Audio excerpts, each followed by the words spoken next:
George, Rutschman is an interesting one here. I mean, this was somebody that we were told was going to be a superstar. I feel like we've done this now with back-to-back young catchers on Baltimore that they've taken. They've taken Matt Wieters. Remember when they took him super high and everyone thought he was the second coming? Then they took Adley Rutschman. I guess the good news is they have Sam Basallo, who's supposed to be fantastic too, but can't whiff on 3 like that, can you? Fantasy Sports Today, only on SportsGrid.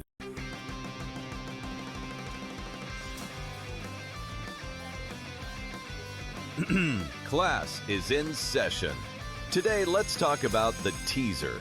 A teaser is a multi-leg bet where you shift the point spread in your favor. You get better numbers, but every selection has to win. It doesn't matter what you bet if you don't have the insights. Tune into SportsGrid and get ahead of the class.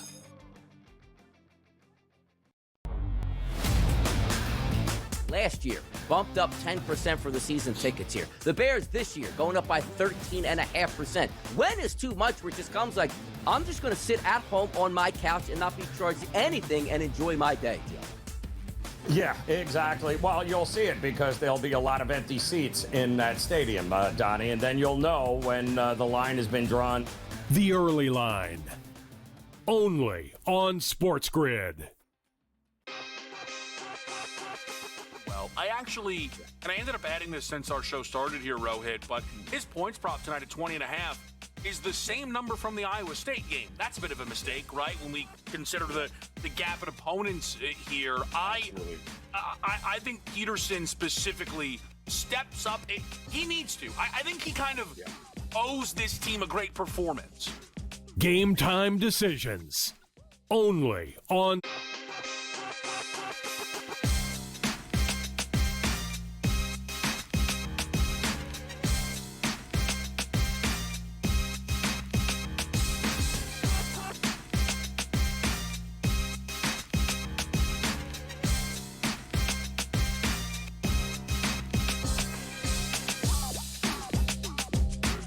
Time decisions. What we are realizing as we are entering into the program here, I feel as if we might have missed an opportunity right out of the gate to be involved with a top 6 LSU women's team tonight, coming off of a century spot. We've got them playing Tennessee. That's live right now. You know this team loves some 6 o'clock, 6:30 action. But we will be tracking and trending with everything going on here on this Thursday night. I am sure the producers will have action for you coming up quite shortly. Kevin Walsh with you live from the decisions desk here on SportsGrid, where clearly the big game on this card is Purdue and Michigan State. It is a battle in the Big Ten where it is not as much about seed lines or regular season championships or anything of the nature. It's about belief in 2 programs that you expect to be near the top. And I think 2 programs that could really use a result here. If you're holding a future ticket on either Purdue or Michigan State, you'd really love to get this one. Think to yesterday, the biggest game on the board without a shadow of a doubt, UConn St. John's. If St. John's pulled off that upset, we start to think about the Johnnies on the 4 line, on the 3 line, Big East regular season champions. Hey, can they go and win a Big East tournament? How good is this team? And it was the exact opposite. UConn embarrassed St. John's. No other way to describe it. One of, if not the worst loss of Rick Pitino's career as a head coach. And think about how long that spans. And UConn has not just repositioned themselves for potentially a 1 line, but UConn can now say, we are absolutely one of the best teams in college basketball. On our day, we can we can dominate anyone. And there's a belief that comes with a result like that. If you are Purdue, that's what you're after. Purdue could possibly point to the road trips to Nebraska and Iowa, but those are not, I don't believe at least, results that say national champion contender. The way they gave the game away nearly to Nebraska was as damning as gratifying as the ultimate win was. They were up 22. Somehow they were in overtime. That was bad. It was really, really bad. Beating Iowa might have maybe been more just about Iowa than maybe anything else. Home loss to Michigan. Home loss to Illinois. Home loss to Iowa State. So I don't think that Purdue here is just looking to win. Purdue needs to dominate the way they did Indiana. I mean, 30's a lot. But I get those who are backing Purdue because Purdue should be hungry for a game like this. But so should Sparty. Michigan State was able to get the one at Illinois, or home against Illinois, excuse me. But they follow that up by getting absolutely rolled at Wisconsin. They've done a nice job responding since those two games, but now you're back on the road again. What can you show for it? Is this Michigan State team more than a good Izzo defense who should certainly be in the round of 32 and could hope to play a Sweet 16 game where they'll be a dog and probably be bounced? We find out a lot tonight, and I'm really looking forward to it. It's a plentiful NBA board, but let's be honest, it's more quantity than quality as we look at this slate. The Suns are hosting the Lakers. No Dylan Brooks, no Devin Booker. It's a 5.5-point line for LA. The 10 wins in a row Spurs look to make it 11 while laying 11 on the second leg of a back-to-back because Brooklyn doesn't want to win any games. Maybe Magic Rockets is more your speed. Sixers Heat. Maybe no Kawhi Leonard for the Clippers late night against Minnesota. It's going to have to be the Benedict Mathurin show against Anthony Edwards. The tough thing with the NBA is it sometimes feels like we just don't actually leave the dog days. We just now wait for the postseason. Maybe I'm a little bit angry still with the Cavs yesterday, all in all, punting a game against Milwaukee. And that, game that was 8.5, closing 3.5, 2.5. And, we end up in a spot where the Bucks win the thing outright. But it's not that surprising when you look at who was actually out there for the game. You look at, tonight's slate, it's hard to maybe wrap your hands around any of the singular games. You might be looking for singular performances. I think we're still looking to see what Wemby gives us on a night-to-night basis. Likely going to play second leg of a back-to-back. Games matter, right? Can he meet the minimum and win Defensive Player of the Year? Luka's going to play. He needs to bounce back. We know that. Still no Cooper Flag. No timeline either, really, right now. I believe after tonight, Cooper will have 8 games he could miss. The Knippel price to win Rookie of the Year was 5-1 at the All-Star break. It's down to 2-1. Knippel plays every night. Hits a bunch of threes every night. It's just so much of the NBA. There are a lot of interesting things, but so much of it is health-based right now. Even last night, the Nuggets rolled Boston. Is that about anything other than a schedule loss for the Celtics, who felt like they tapped out as the game went on? Not really.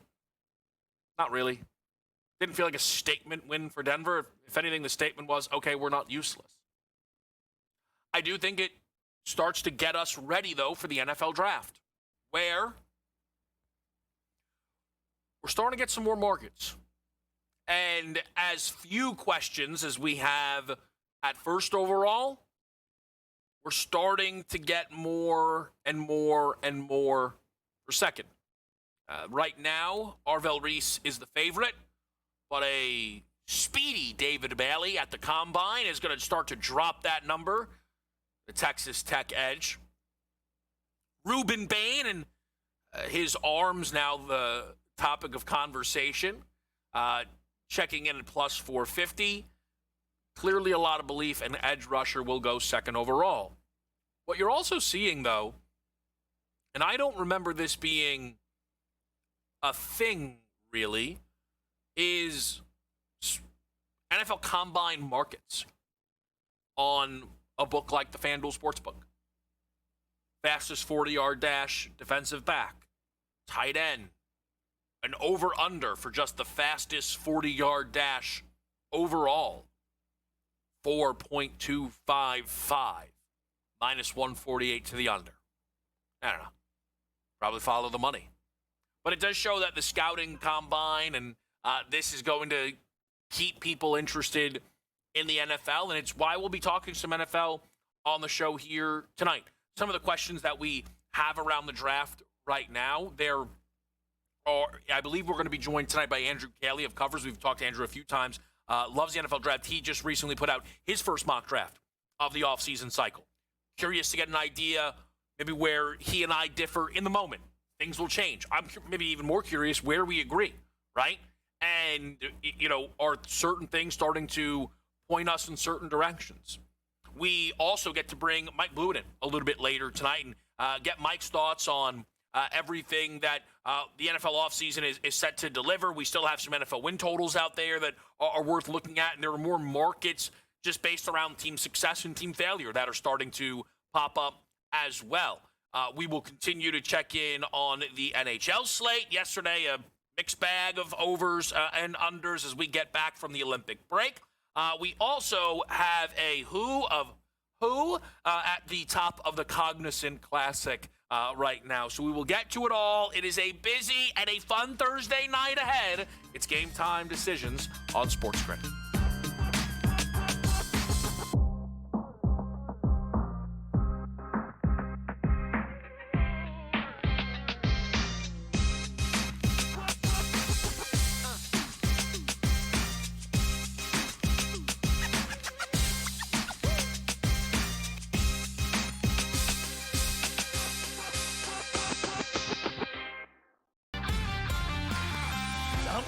Tanking is hurting the NBA right now too, and what we're seeing, like we saw with that Jazz and Orlando game a week ago, how much do you think that's hurting the game? I can't wait until professional sports in the United States adopts a European model, especially like a Premier League model, and they start doing relegation. The day you start doing relegation, everything changes. Everything will change. Outspoken with Dan Cilio, only on SportsGrid.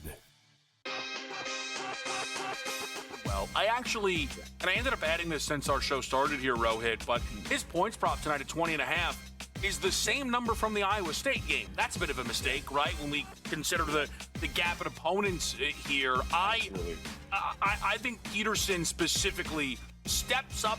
He needs to. I think he kind of owes this team a great performance. Game Time Decisions, only on SportsGrid.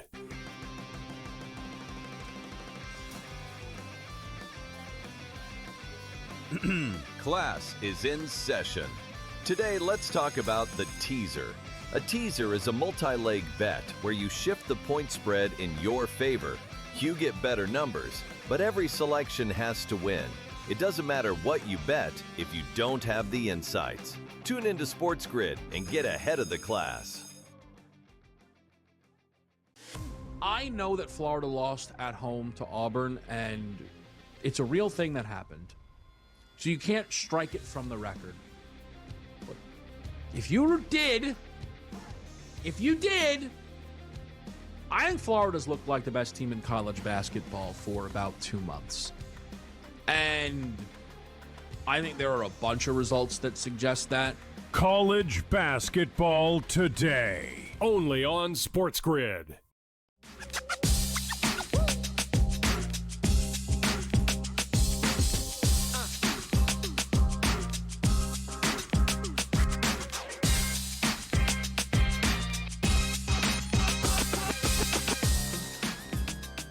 All right, guys, back at the right here. It's Game Time Decisions. We are live with you on this Thursday night. Michigan State Purdue is the big one. We're going to get to that game in just a second, but I do want to pull a little bit off of yesterday's card, if we could. If you look right now, as we are closer and closer, of course, to March Madness and getting the bracket, we're starting to try and figure out seed lines. And yesterday, we saw one of the 10 best wins any team has had this season, potentially higher than that. But I think comfortably what UConn did to St. John's will be one of the 10 most impressive results on the year.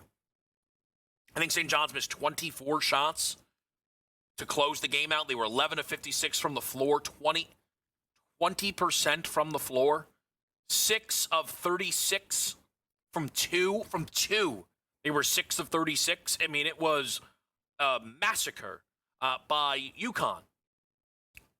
And it has people saying that the Huskies have a really good chance to be on the 1 line. I am a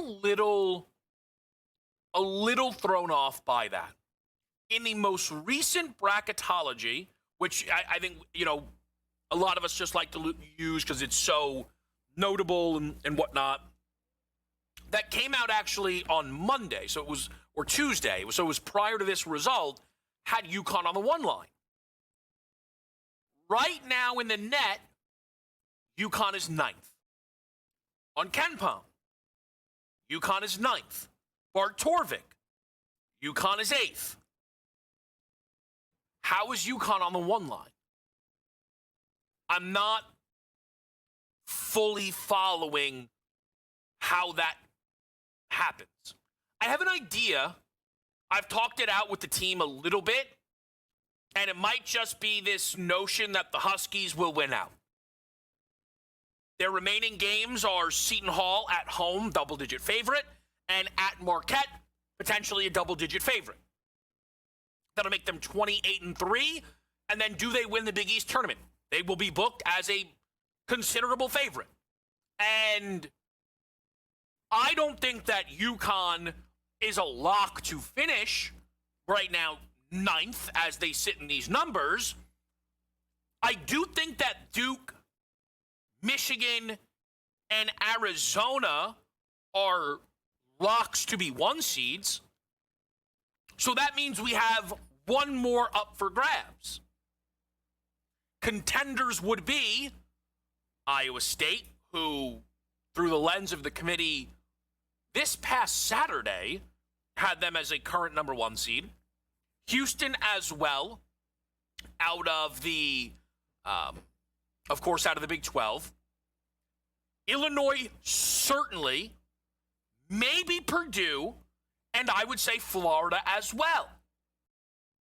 And those teams are right now all in front of UConn in the net and in front of UConn on KenPom. So it could be a strength of schedule thing. Well, Purdue is favored to pick up a noteworthy win tonight. They still have to go to Ohio State. That would be solid. Play Wisconsin at home. Another solid result. They have more credible victories potentially on their plate than UConn would. Even again, if UConn is just going to simply run the table. Florida has bigger results on the table. Home against Arkansas, at Kentucky. The SEC tournament, where Florida is going to be potentially as big a favorite to win as UConn will be in the Big East. Illinois right now ranks 4th in the net and on KenPom. Illinois plays tomorrow against Michigan. Slight dog. Spoiler, probably going to be on Illinois. We'll see. That's where I'm at right now. If Illinois wins that, surely we would be assuming they are on the 1 line then, right? There's no rule that says the 1 seed has to come from 4 different conferences. That's not how this works. Last year, obviously, Florida and Auburn each occupied a spot on the 1 line, along with Duke and Houston. So, UConn has a chance. I'm just a little confused as to are they really just projected to be the 1 seed because the Big East is bad and we don't think they'll lose it? Like, that doesn't feel like how we should be handing out 1 seeds to me. Again, maybe Purdue could get in the mix. I think they would assuredly need to win out, and that includes the Big Ten tournament. That is a 6.5-point favorite tonight. I'm not sold they win the game. But I'm still kind of keeping Michigan State at arm's length. I don't trust Purdue as an entity. I lost a little bit of faith, though, in a Spartans defense when on the road. Wisconsin scored 92 on them. But I still think Sparty has some offensive talent, and I think that they know that the challenge of this game isn't just containing Purdue, but it is scoring with Purdue, right? So I think there will be some aggression early for Michigan State in this game and can set the tone for what I feel is a pretty light team total at 67.5. So that is how I am going to play a very, very important game on tonight's slate. Give me Michigan State over the team total, 67.5. It is a best bet on AJ's card from our producers here. AJ laid the 7.5 with Purdue. Again, you can get some 6.5, so there's clearly been a bit of buyback on Sparty. Arkansas Little Rock minus the 2.5. Do I even need to say who that belongs to?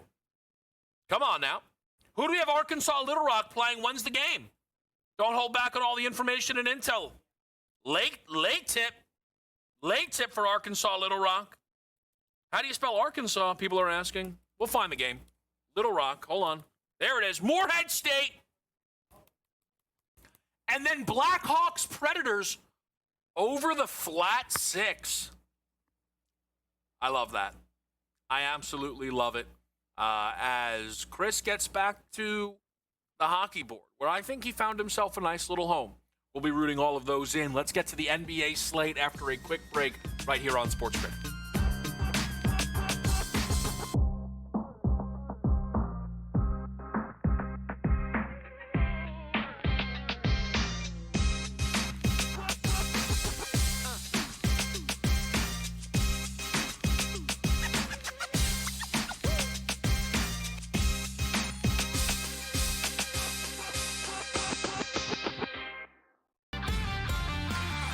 How much do you think tanking is hurting the NBA right now, too? And what we're seeing, like we saw with that Jazz and Orlando game a week ago, how much do you think that's hurting the game?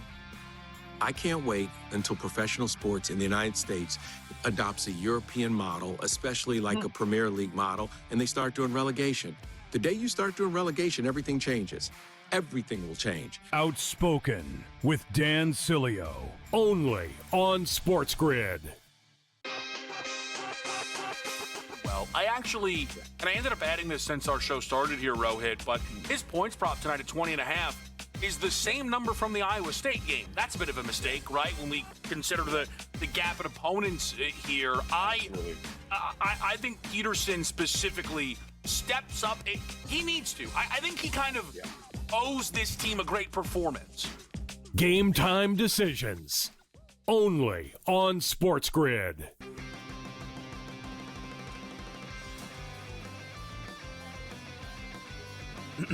Class is in session. Today, let's talk about the teaser. A teaser is a multi-leg bet where you shift the point spread in your favor. You get better numbers, but every selection has to win. It doesn't matter what you bet if you don't have the insights. Tune into SportsGrid and get ahead of the class. I know that Florida lost at home to Auburn, and it's a real thing that happened. So you can't strike it from the record. But if you did, I think Florida's looked like the best team in college basketball for about 2 months. And I think there are a bunch of results that suggest that. College basketball today. Only on SportsGrid.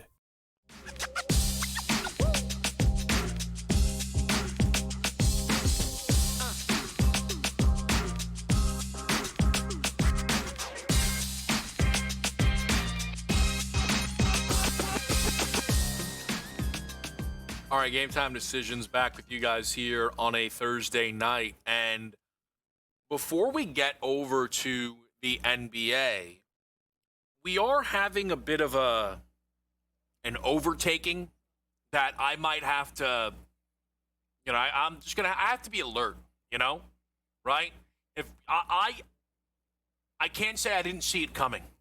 And what I mean by that is we are just producer play of the day isn't plural. And yet, there are multiple producer play of the... See how that doesn't work? But we have a bonus one. from these guys. So it begins with Lightning Hurricanes under the 1.5 in the first period at a plus 115.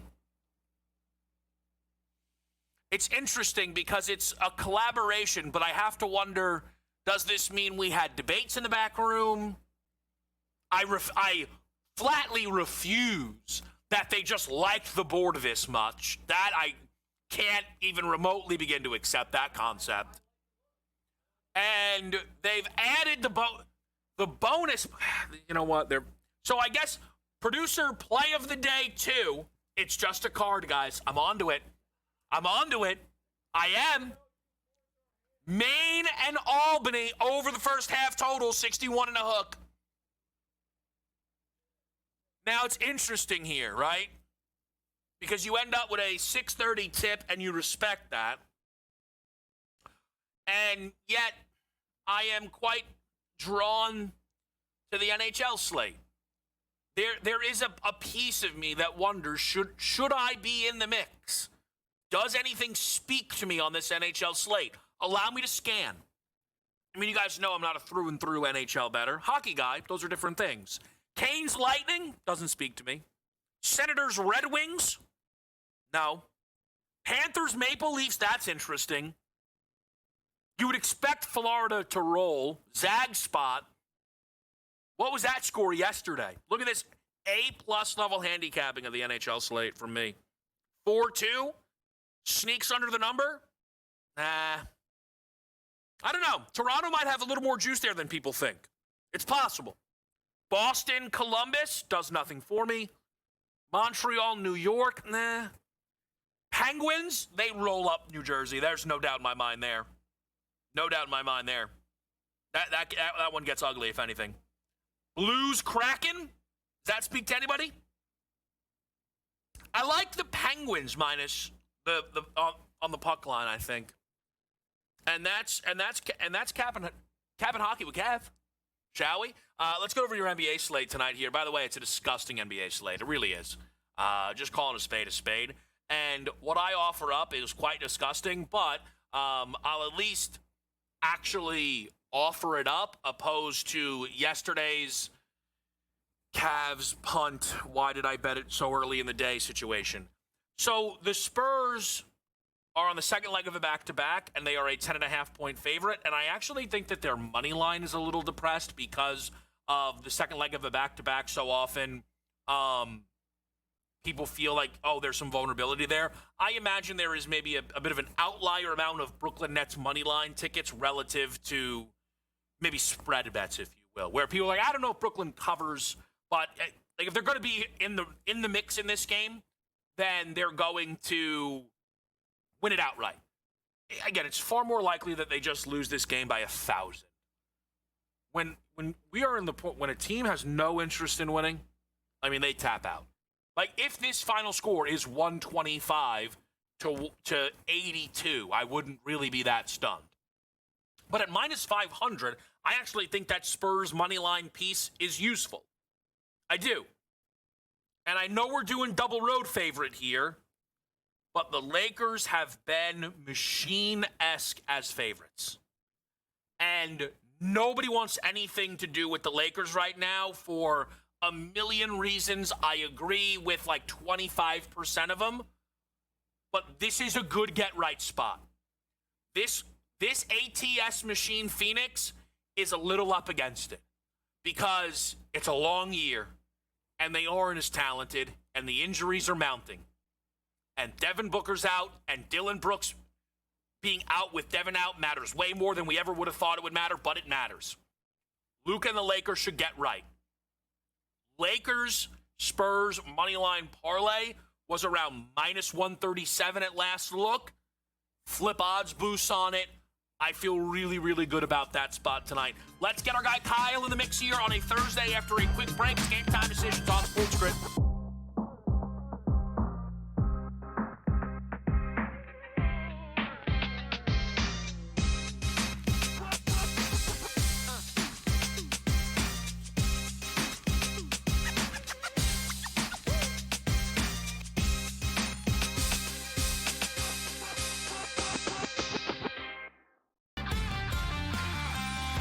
think tanking is hurting the NBA right now, too, and what we're seeing, like we saw with that Jazz and Orlando game a week ago? How much do you think that's hurting the game? I can't wait until professional sports in the United States adopts a European model, especially like a Premier League model, and they start doing relegation.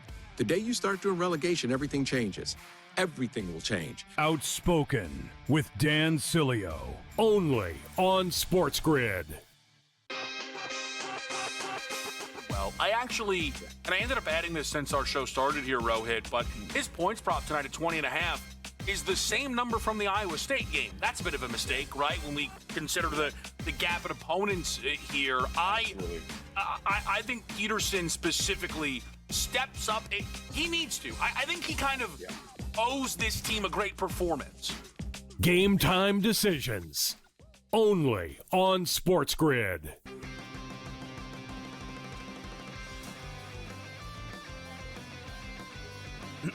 Class is in session. Today, let's talk about the teaser. A teaser is a multi-leg bet where you shift the point spread in your favor. You get better numbers, but every selection has to win. It doesn't matter what you bet if you don't have the insights. Tune into SportsGrid and get ahead of the class. I know that Florida lost at home to Auburn, and it's a real thing that happened. So you can't strike it from the record. But if you did, I think Florida's looked like the best team in college basketball for about 2 months. And I think there are a bunch of results that suggest that. College basketball today. Only on SportsGrid.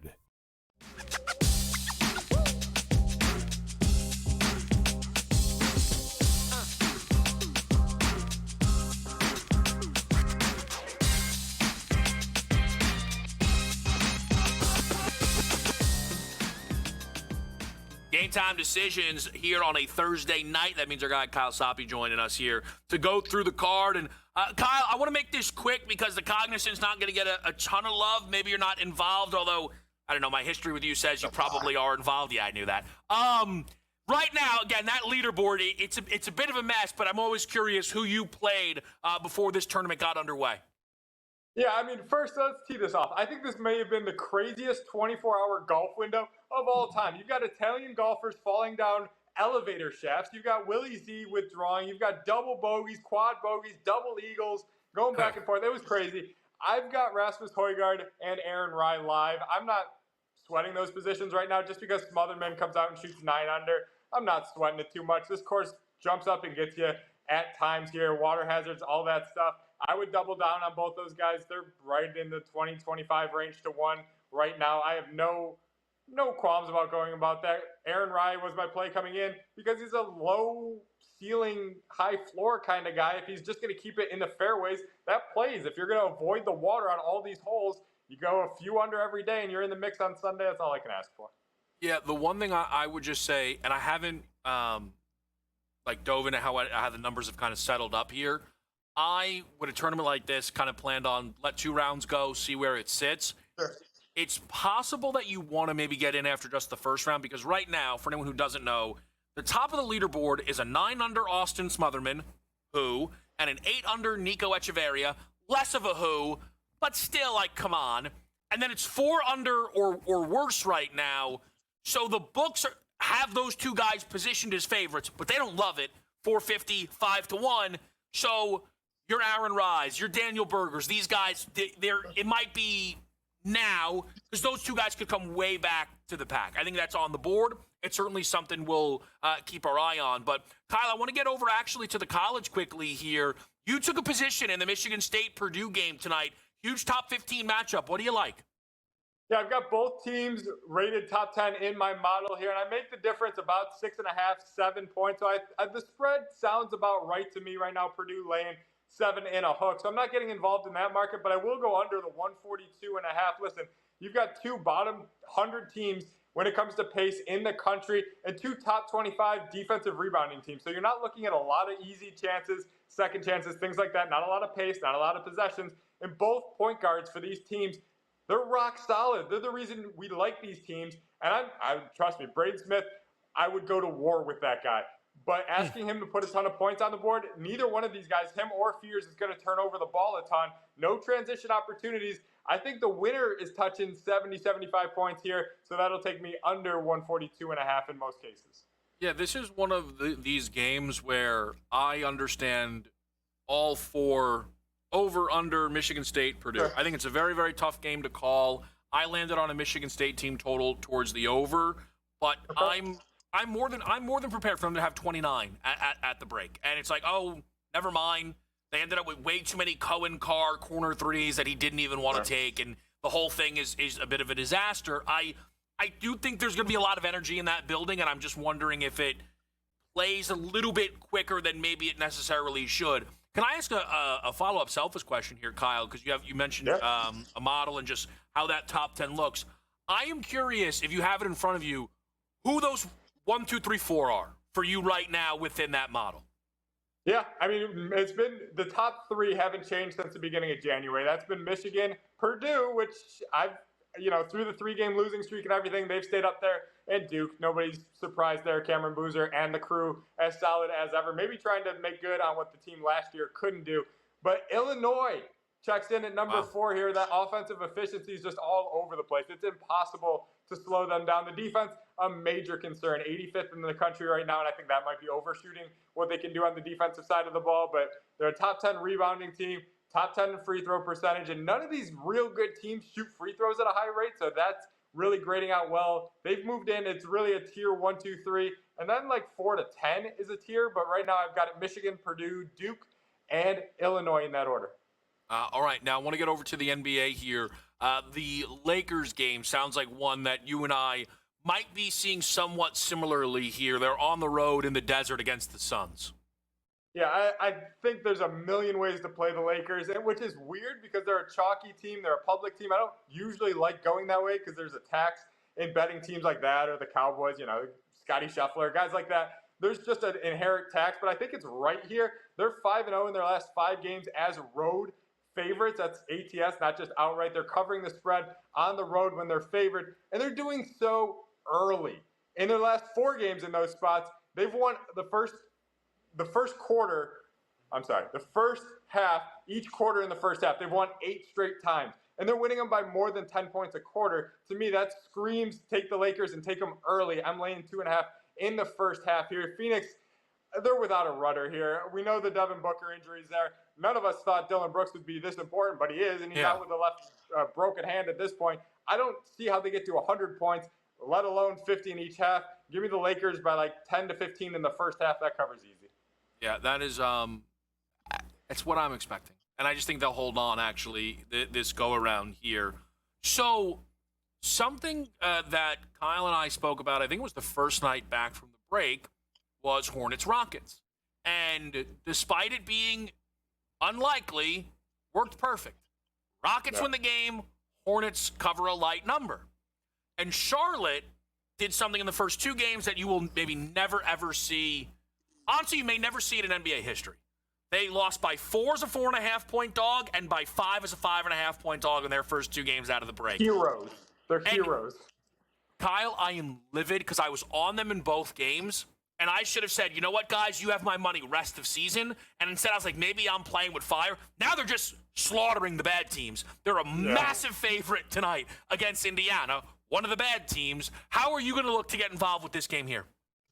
I'm going to pass on this one. Indiana's feisty. They're not talented, but they are a little feisty. They get going in the fourth quarter of these games. The back door is wide open for a team like Charlotte, where you're asking them to cover 12.5. You've got LaMelo Ball. We all know how finicky he can be. He can be great. Don't get me wrong. We've seen 10 3-pointers in less than 3 quarters of play. He can do that, but would it shock you if he's just kind of feeling himself, doing those one-legged threes, and they're down at halftime or something along those lines? So I'm not getting involved here. If it goes live and Indiana's pushing them, I don't think Indiana's really a threat to win this game, but I do think they can compete for stretches of time. If we see them take a first quarter lead, something like that, I'll jump on the Hornets.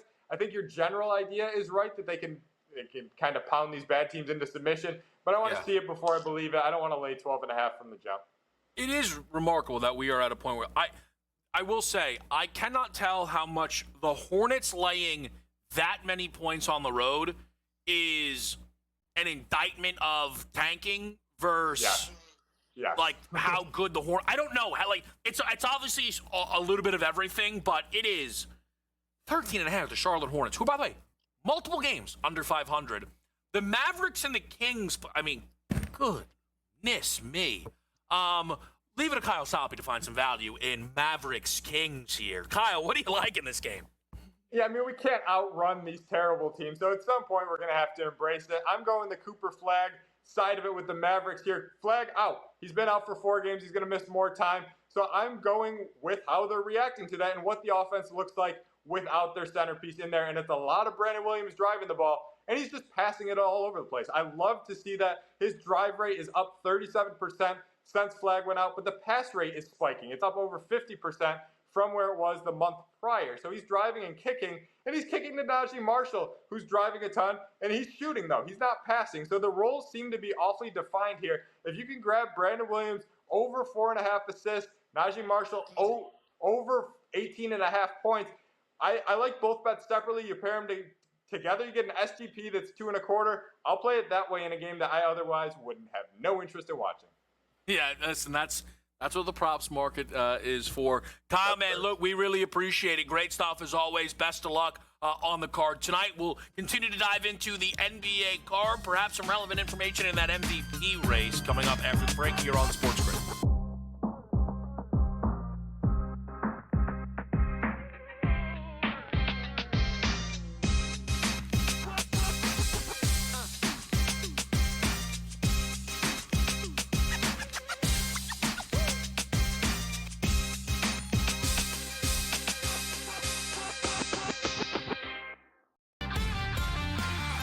How much do you think tanking is hurting the NBA right now, too, and what we're seeing, like we saw with that Jazz and Orlando game a week ago? How much do you think that's hurting the game?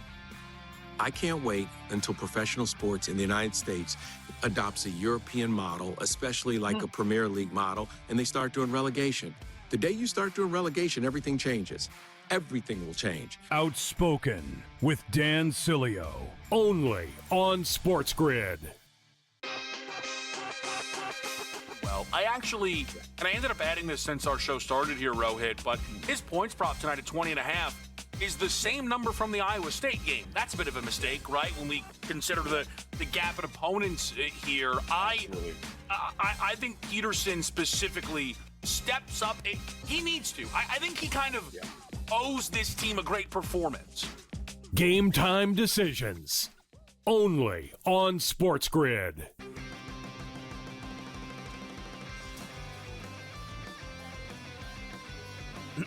Class is in session. Today, let's talk about the teaser. A teaser is a multi-leg bet where you shift the point spread in your favor. You get better numbers, but every selection has to win. It doesn't matter what you bet if you don't have the insights. Tune into SportsGrid and get ahead of the class. I know that Florida lost at home to Auburn, and it's a real thing that happened. So you can't strike it from the record. But if you did, I think Florida's looked like the best team in college basketball for about 2 months. And I think there are a bunch of results that suggest that. College basketball today, only on SportsGrid.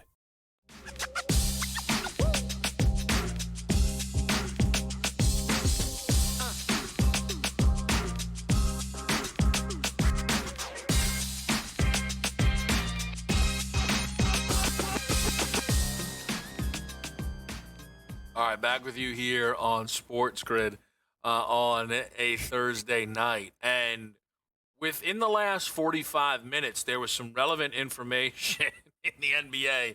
And no, it is not Taj Gibson signing anywhere. Cut it out with this Shams Charania update. Shai Gilgeous-Alexander is not listed on the injury report for tomorrow's game against the Nuggets, which is when we had initially been expecting Shai to come back. I have talked quite a bit this week about thinking Nikola Jokic will meet the minimum, but needing to be patient around placing that anything that kind of involves that. We're seeing why. SGA is minus 250 to win league MVP. Again, those numbers, please leave those up. Please leave those up. There's nothing wrong with that. We update these all the time. That's how much the Shea numbers moved within an hour. Minus 130 is now minus 250. Because it's like, okay, he's definitely going to meet the minimum. So to be clear, we are 60 games in to Oklahoma City's season. Shea Gilgeous-Alexander has played 49 games. He's missed 11. You can miss 17 and make the minimum. So that gives him 6 more to go. Is Shea going to play on back-to-backs? I'm doing this a little on the fly here, but let's see how many of those they have. We've got an at Chicago, at New York. We have an at Orlando, at Brooklyn. Tough for Nets fans hoping to watch Shea on that night. I wouldn't bank on it. There's a home against the Knicks, home against the Pistons. So that's 3. And then one more double up in LA, Lakers, Clippers. 4 back-to-backs. So if SGA is done on back-to-backs, front or back leg, either way, he can still meet the minimum. But is that enough for Shea? Let's say I'm right and he misses 4 more games. And that then puts him at 15 games missed, 67 games played. In order for Jokic to be in the race, which is the only reason any of this is a relevant conversation, he has to play 65 or 66 games. So games played isn't going to really be something that Shea wins here. And it is very important to understand that Shea, I don't believe at least, is really going to be able to win this on record. Unless Oklahoma City wins, and you can tell me in the back if this sounds crazy, 20 of their remaining 22, because Shea is back. Let's say he's going to miss 4. So he's going to play 18. I think they'd have to go 16-2 in the Shea games for me to, like, they have to get to 60 wins, right? Do we have a live win total on Oklahoma City? Minus 800 to get to 60. Wow. My, oh, my. I mean, you want to talk about a number. How are they minus 8? They're minus 800 to get to 60. They're over under 61.5. Minus 152 to the over. Yeah, give me the 6-1 on them not to get to 60 would be the nice thing, right? But we're not getting that, obviously, anytime soon. But again, my thing is, OKC is going to relatively underachieve their own wins. Denver has been as much a mess as anyone when it comes to health. And Jokic is in a bit of a safe spot because he right now is 27-16. So the fact that this Nuggets team, Joker has not played a full menu of games. So this team not winning 55, 60 games is going to be given a pass. You might say, well, why not for Shea? Because there's a lot of losing that's happened with Shea relative to expectations. I think that's all fair to say around this Oklahoma City team. What I am very curious of is right now, and it's interesting that this game is tomorrow. We're gonna have 2 really, really good NBA games to talk about, or 2 basketball games with Michigan, Illinois. How far does a Denver upset go in the MVP race?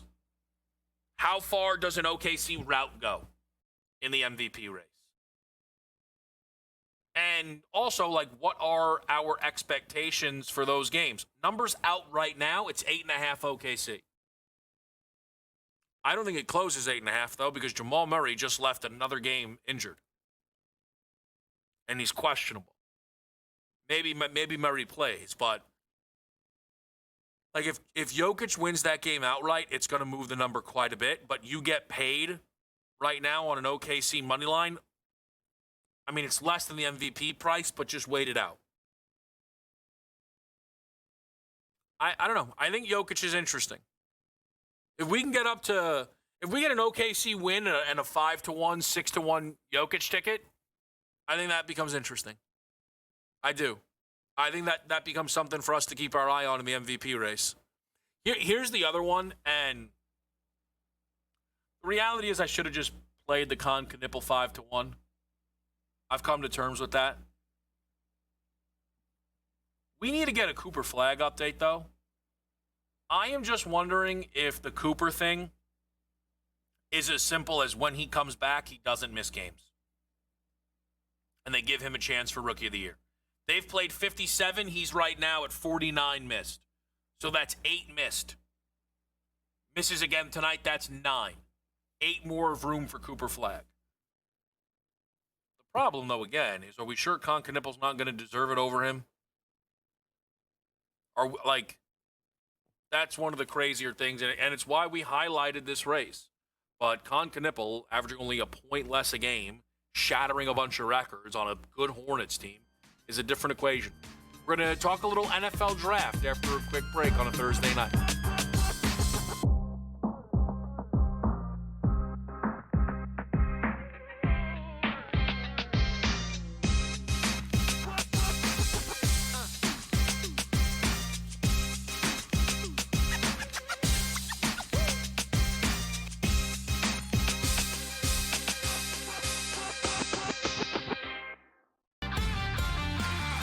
How much do you think tanking is hurting the NBA right now, too? And what we're seeing, like we saw with that Jazz and Orlando game a week ago, how much do you think that's hurting the game? I can't wait until professional sports in the United States adopts a European model, especially like a Premier League model, and they start doing relegation. The day you start doing relegation, everything changes.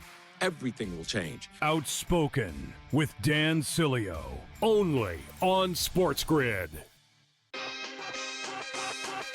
Well, I ended up adding this since our show started here, Rohit, but his points prop tonight at 20.5 is the same number from the Iowa State game. That's a bit of a mistake, right? When we consider the gap in opponents here. I think Peterson specifically steps up. He needs to. I think he kind of owes this team a great performance. Game time decisions. Only on SportsGrid.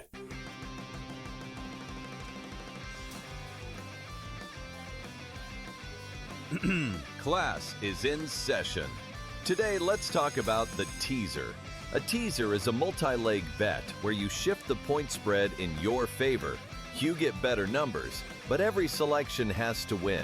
It doesn't matter what you bet if you don't have the insights. Tune into SportsGrid and get ahead of the class.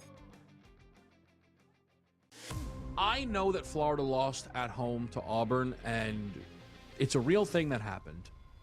So you can't strike it from the record. But if you did, I think Florida's looked like the best team in college basketball for about 2 months. And I think there are a bunch of results that suggest that. College basketball today, only on SportsGrid.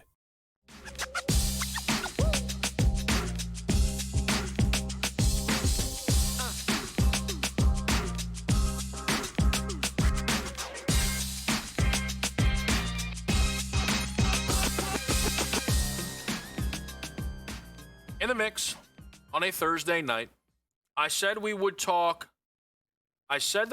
talk some draft, and that's true.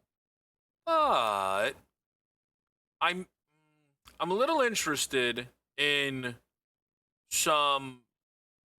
The NHL's interesting tonight. I'm just going to be honest with you.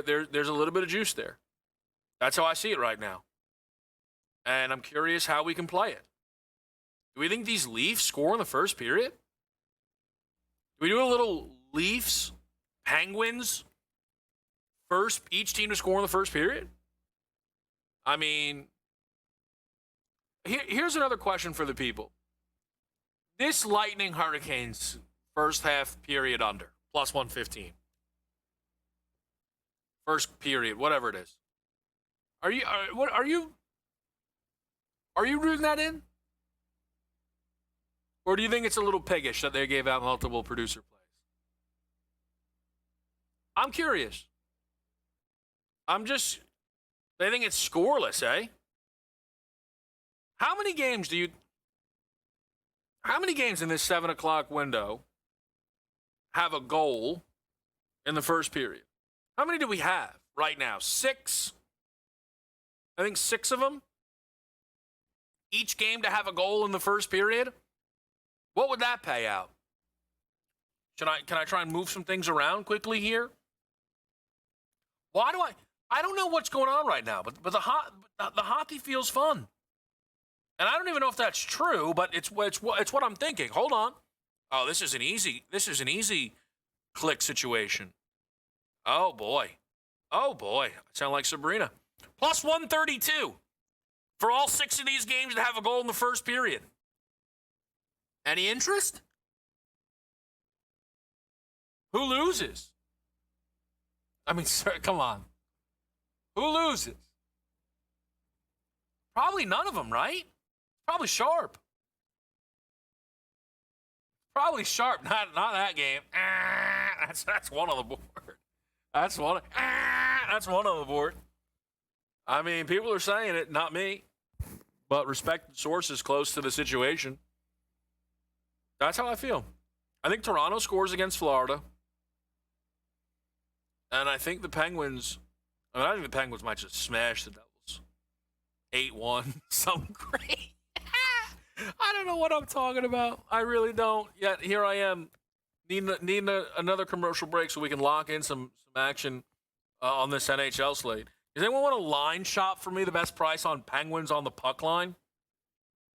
I mean, that would be that'd be great. Chris, if you could find some market inefficiencies on puck lines, that would be fantastic. That would be a real treat. That would make it up. Man, Chris doesn't know this. I got a phone call yesterday about that Citadel play. I got a phone call. Said, oof. Yeah, you know what? Retweet, quote tweet, agree. Just saying. It wasn't what no disre. It was a tough one. It was. Just a little stage setter for the people here on a Thursday night. The NFL Combine is ongoing. The NFL Draft is approaching, and the second overall pick market is becoming more and more available. Arvell Reese is a minus 105 favorite to go second overall. We did a mock draft on Pro Football Today at this point, I believe 2 weeks ago, where I did position Reese in that spot. I am somewhat of the belief that Reese will kind of meet the expectations and positional value necessary to come off the board here. I do not know. I, at this point, feel pretty strongly that Ruben Bain won't. And Caleb Downs, from a positional value standpoint, probably not as well. If David Bailey goes second because of a 40, that feels crazy to me. Now, there are reasons for David Bailey to go second that are not a 40-yard draft, 40-yard dash, 40-yard draft. Just running 40 yards, trying to lit. Cardinals take Fano. I mean, how many yards do I make it? How many yards could I run while doing like a top 10 mock draft? What would be more difficult? What was the old Joey Chestnut, Usain Bolt race hot dog situation? I don't remember what the whole... Here's what I do know about that. I was right. There was a big debate about Joey Chestnut and Usain Bolt, and I was right. Speaking of right, Andrew Caley stops by after the break right here on Game Time Decisions.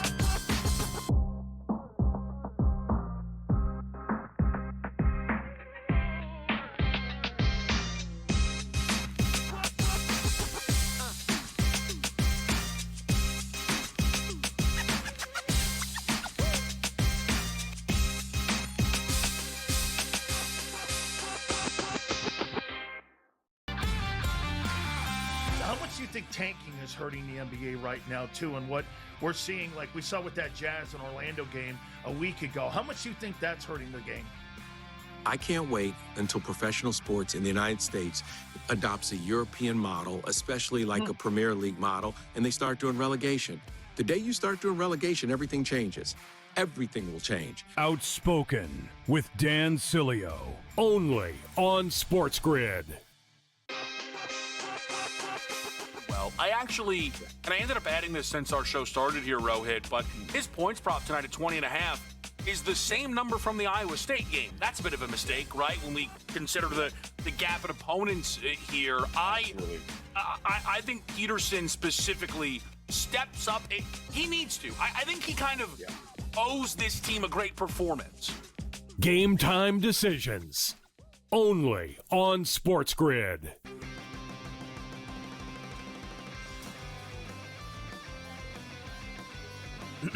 Class is in session. Today, let's talk about the teaser. A teaser is a multi-leg bet where you shift the point spread in your favor. You get better numbers, but every selection has to win. It doesn't matter what you bet if you don't have the insights. Tune into SportsGrid and get ahead of the class. I know that Florida lost at home to Auburn, and it's a real thing that happened. So you can't strike it from the record. But if you did, I think Florida's looked like the best team in college basketball for about 2 months. And I think there are a bunch of results that suggest that. College basketball today, only on SportsGrid.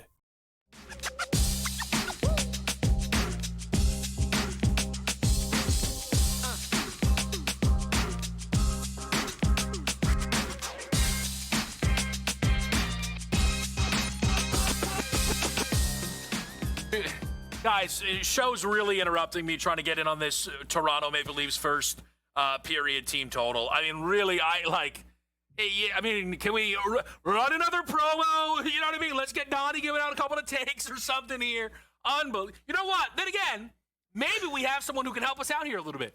Andrew Caley, covers.com, does an excellent job. We are going to talk NFL draft at some point. But if he's got any picks in this Panthers Maple Leafs game, I want him. So, Andrew, what's the word? Can I tell you that I'm the world's worst Canadian and I don't bet hockey whatsoever? Oh, you know what, though? I kind of love that. Everybody's day was ruined by 8:30 on that Sunday morning. You were like feeling great. Couldn't care less. I was like, oh, this is a great hockey game. Like, two good teams going at it. Yeah, I enjoyed it because everybody was watching it, but I was like, it did not ruin my day by any stretch of the means there. So, yeah. I don't know, bad Canadian. I've got some basketball plays. If you want some basketball plays later, I mean, why not? We're not going to say no. I love random Marvin Bagley Jr. the third double double at about plus 150 tonight. He's given a run because the Mavericks are so beat up right now, and the Sacramento Kings are hot garbage right now. So they have no interior presence with DeMontis Sabonis out. 28th in opponent points in the paint and rebounding rate. So I like Bagley to get a double-double in this one. He's done it twice in his last 3 games. I think he makes it 3-4 tonight. So that's my favorite NBA play for you. I love that. For one, it's great analysis and insight. The other is one of our producers, Sam behind the scenes, is a Wizards fan. And if anybody wants to know how the Wizards season is going, Sam thinks Marvin Bagley is still on the Wizards. Just so everyone knows how the Wizards season is going. I guess it's going like they all, though, go, Andrew. I actually like some of the young players on the Wizards, if it makes them feel any better. But then they go out and trade for Trae Young, and I'm like, oh my God, what are you doing? Well, if you must know, I mean, we've been off the rails since the commercial break, so let's call it what it is. Whatever. Sam currently thinks that it is as likely that LeBron is on the Wizards as he is on any other team that's not the Cavs next season. Oh, that's good. I don't know. Is LeBron really going to go back to Cleveland again? Why not? I mean, and I'm starting to think the Knicks are in the mix here. I'm starting to think they're in the mix. I I'm tired. I'm so impressed by what LeBron does statistically, but then I see him like do these games where he's like screaming at Austin Reeves for not letting him get his triple double. Like it's just so tiring. You know what? Can I zag on that though, Andrew? For people who bet the triple double, they basically wanted to do what LeBron did. So in a way, LeBron, man of the people, and people don't give him credit for that in a moment like that. Like, fair enough. I was watching the same game, thinking the same thing. Now, I didn't even have the triple double bet there. I mean, that's just I all didn't have it personal either. reason. I was like, man, I should be betting more LeBron James triple doubles right now if they're going to run them until the last 2 minutes of a game when they're up 20. Like, there was one game there. There was one, I think, earlier in the year where they let Luka stay out with the scrubs for an extra, 3 minutes to try and get 50, and he just, couldn't do it. Like, he was just clearly so exhausted that JJ's like, I'm sorry, you've had 3 minutes of every possession's the Luka show, but, just make the layup, Luke. It is what it is. All right, let's talk some NFL draft, Andrew. Sure. I don't know if you have time after this because I have now wasted some of this time, but we might have to squeeze a lot of this in here quickly because you love the NFL draft. You and I think, first started talking around the NFL draft a year ago. And your mock is, I know for most people it's boring, but I think it's important. How much, if at all, do you consider the world where it's anything other than Raiders drafting Mendoza? Whether that's them trading or someone else, do you consider it at all when you go through the mock draft? I really, really think that the Raiders need a quarterback. The quarterback has been such an issue for them, and Mendoza is not an Andrew Luck prospect. Let's get that out of the way. But people in the know who have been watching college football all year, before the season started, they're like, hey, watch out for this Mendoza kid who's going to Indiana. He's got all the tools to be a top draft pick next year. And then he goes out and wins a national championship and a Heisman Trophy and kind of cements that entire thinking for the people who have been watching college football all year long. So them passing on him would be a very, very interesting decision. It would have to be one of those first overall pick packages, right, where you're getting multiple picks and maybe an impact player in return for him. But I would be shocked if they passed on Mendoza. Yeah, I would be as well. I think it would be a gigantic mistake and one that they're just not in the business of making. The Jets at 2 are in an interesting spot here because there isn't this obvious crown jewel. You, though, right now have Arvell Reese, and that's what the market expects in the moment as well, Andrew. Yeah, I'm going to tell you, I'm not the guy who is going to look at the combine that's going on right now and is going to be like, oh my God, this guy's going to shoot up the board because of his combine. I'm also not the guy who's going back and looking at tape. I'm just a dude who watches and bets a lot of college football throughout the year, and I'm basing a lot of this on that. And Arvell Reese has been the guy who the college football guys have been talking about all year long. Being like, man, this guy has just been insane. They finally just let him work off the edge, and he is having a huge season. And got David Bailey. We know David Bailey is going to test well. We know that he's a freak, and I think he just ran a 4.51 tonight in the 40-yard dash, and people are like, oh my God, he's so fast, but he just doesn't do the things for me that Arvell Reese says. We kind of got this situation a few years ago with Will Anderson Jr., where people were trying to get cute with some of the other edge rushers that might go ahead of him, and at the end of the day, he became the first overall defensive player taken off the board that year. And I think that's kind of going to be the situation here again with Reese. Those are some of my favorite markets, and I think books are kind of being a little cheeky with us this year, because in years past, come the combine, we have way more prop options right now, and all I'm seeing at this point is number 1 overall pick. A couple places have number 2 overall pick. Yeah, but because there's guys like us out there that are crazy for the combine, and I remember a few years ago, people were down on CJ Stroud, and I was like, man, he's going to light up the combine. So I was betting him to go top 5 or something like that at that point, when people weren't talking about him going that high. And there's some value in those spots. And now it looks like they're avoiding giving those markets out there for those of us who are crazy and just waiting for those markets to drop. But yeah, reset 2 seems like a no brainer to me for the Jets, who they need, if I was the Jets, I'd probably try to trade down and get more picks, because they're just such a mess. And then we just see Aaron Glenn sleeping at the combine here tonight too, which is just perfect. Just perfect chef's kiss for any sort of Jets metaphor that you want out there right now. But I think Reese is the most talented player if you're just going pure talent, so you can't pass up on that if you're the Jets. At 3, I recently did the exercise at the top 10, Andrew, and I went against what would be the, I think, conventional pick of this team going towards the offensive line. I felt that David Bailey, the edge rusher, was live. I wonder if this 40-yard dash today is going to, zoom him up this board. But for you, with Arizona going offensive line, is it as just simple as that's what they need the most? It was just what they would. I like Fano a lot too. I really like both. I like Fano a lot too. It could be either him or the Miami kid. Mm-hmm. And it's just they're so bad in so many areas. Like, I don't know who's going to be quarterback. I would trade Kyler. If anybody, well, that's a problem. Nobody, I think, wants Kyler at this point. Whoever's playing is going to need some protection on that offensive line. But I wouldn't. Like, they need help everywhere. Like, I could see them taking Bailey too if this is kind of the thing that puts them over the top with that 40-yard dash time. Like, it wouldn't be crazy to see them go with a premium position like that as well.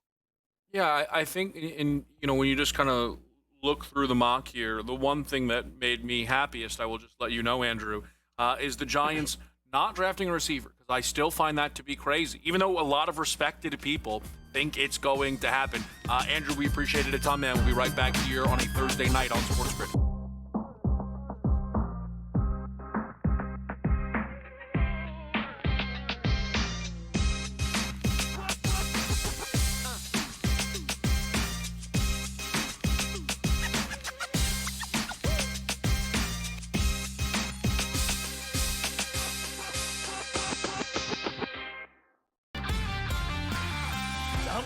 Tanking is hurting the NBA right now too, and what we're seeing, like we saw with that Jazz and Orlando game a week ago. How much do you think that's hurting the game?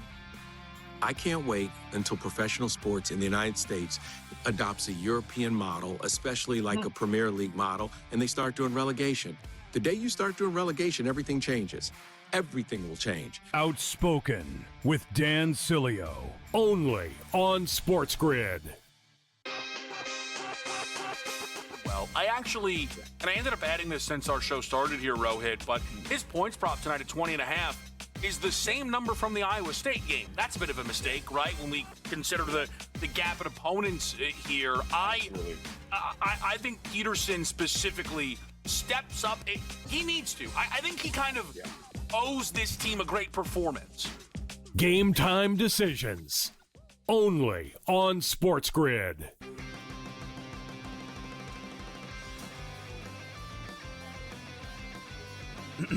Class is in session. Today, let's talk about the teaser. A teaser is a multi-leg bet where you shift the point spread in your favor. You get better numbers, but every selection has to win.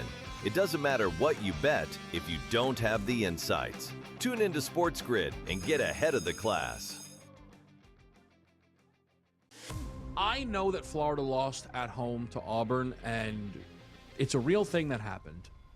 So you can't strike it from the record. But if you did, I think Florida's looked like the best team in college basketball for about 2 months. And I think there are a bunch of results that suggest that. College basketball today, only on SportsGrid.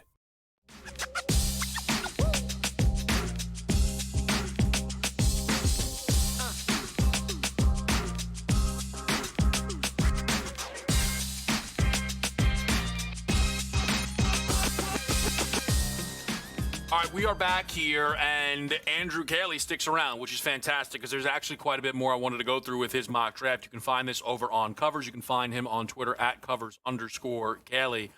And Andrew, I want to just give me an idea. I don't mean to skip over Jordan Tyson, but we don't have to talk about every single pick. One of the things that I've just been totally mystified by has been the constant Giants wide receiver thing. You balked at that trend as well. Tell me why. Because if you're Harbaugh and you're going in there, you're taking that job because you believe in Jackson Dart. Like, that's what you do. and you've got a guy in Malik Neighbors who is an elite wideout who should be 100% this year. Like, you can go out in free agency and get a good supplementary piece for him. You need to protect Jackson Dart, and that offensive line was so bad last year. So go protect him, like, make him be the best he can be, and go draft some offensive linemen. And there are really good, especially since the first, I would say, 3 to 4 offensive linemen are about a tier above the next set of guys. And if I'm the Giants, I need to grab one of those guys. I don't see any other situation where they're doing, like, like his brother has really made a case for, like, always drafting offensive linemen in the first round too with the Chargers. I believe that they'll do the same thing here. I know when Harbaugh was the Ravens, it was always best player available, but I think that was more of a from the aboves there. Like, there was obviously a hierarchy with Ozzie Newsome before whoever's there now. His name's slipping me right now, but it was always best player available. And now I think this Giants team he's going to have much more influence on who they draft. And then for me, it's all about Jackson Dart and keep him healthy. Yeah. Now at 6, I tend to believe that the Browns will look to draft offensive linemen. But I do think that you've kind of set up a scenario where if both, Fano and Wago are off the board, that may not be a choice. What I'm curious is, Andrew, do you think the Browns will target Caleb Downs, or is this kind of a situation where this is how the mock fell for you? It fell this way for me. A lot of people prior to the season were like, Caleb Downs is the best player in college football, and he is the best player like talent-wise on the board. Yeah. Like, he was on the top of a lot of people's big boards going into the season. I don't know if that's still the case right now. He's very high up still. Obviously, he's very versatile. There's always that stigma of being a safety and people not wanting to draft a safety that high. But you look at guys like Kyle Hamilton with the Ravens and other guys like that who have dropped, and you see their impact. People get scared of drafting safeties this high, but if you have good football players who can lead your defense, like, I think that's what the Browns just need dudes around Myles Garrett who can play football, and they just lack so much of that right now. I don't know. They're such a mess. I don't know what to do. They're obviously in cap hell with all the quarterback situations, and any way they go, I don't hate it. I think they go definitely offensive line with one of those first round picks, but I think they just need good football players, and for me, he was the top player on my board, so that's why he went there. Yeah, I think that is totally fair. Jeremiah Love, is 9 as early as you see him going? Like, what is the range here for the Notre Dame running back? He could go higher. He could go top 5. People could trade up for him. The way things have gone recently with special running backs, like with Bijan Robinson recently, like, we've seen guys reach for them there. That idea of that you're not going to draft a running back in the first round has kind of dissipated a little bit, particularly if the guys are special. And I think Jeremiah Love is a special running back. He grades out for me better than Ashton Ginty did last year, and I wouldn't be surprised if I think he's a perfect fit for the Chiefs. Like, the Chiefs need to go completely rebuild that offense, rebuild that team around Patrick Mahomes, and why not give them some actual balance in that backfield? Like, they were at their best when Kareem Hunt was really good, and having an actual balanced offense for the Chiefs that will benefit Patrick Mahomes to set up the next phase of his career. So, but people could trade up for him for sure. Like, there's going to be teams out there that are hungry for a running back, and he is a special one. The thing that just fascinates me a ton is I do believe Kansas City would be very, very excited to draft Love. But because there is such a gap between Love and the rest of the running back class, can Kansas City risk not addressing the position, Andrew, before the draft night, if that makes sense? Like, can they run the risk, like you said, and that's why I asked the question, that he goes 5 to the Giants, 7 to the Commanders, and then all of a sudden at 9, they're still drafting a good player, but the season starts and we're all looking at this Chiefs team again like, there's no way you're sending Kareem Hunt out there right now. Yeah,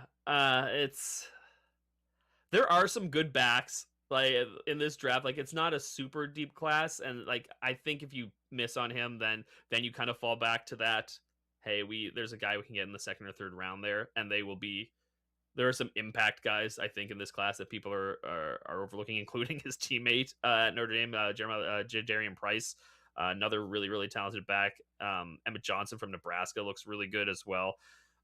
But I think if you miss on him at 9, I don't think you can make the case for taking another one at that spot if you miss out. But yeah, I would say probably just completely go rebuild that room. I would say go get a veteran guy and go draft Jeremiah Love if you can. Yeah. All right, Andrew, before we let you go, any of the picks outside of the top 10 that you are like, I feel like I'm going to do this every time I make a mock, or anything like, ooh, I loved how this fit fell as I was going through the process here? Oh, that's a really good question here. Outside of the top 10, I really liked I like the Dolphins to take a corner, whether it's Jamal McCoy out of Tennessee or Mansour Delaney from LSU. I think they go corner. So if that market comes available, like positionally, like I'm probably taking the Dolphins to select a cornerback. I really like Kenyon Sadiq to the Buccaneers at 15 if he's there.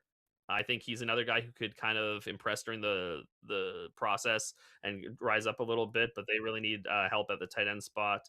And other than that, I think we're going to see a lot of edges go in the first round this year. So if we can get like a prop, like how many edges in the first round, I'll probably take the over on that. I think that's really, really sharp to keep our eyes on. Andrew, we appreciate it a ton, man. Andrew Cayley from Covers.com. We're going to update the NHL slate. Yeah, we are after the break.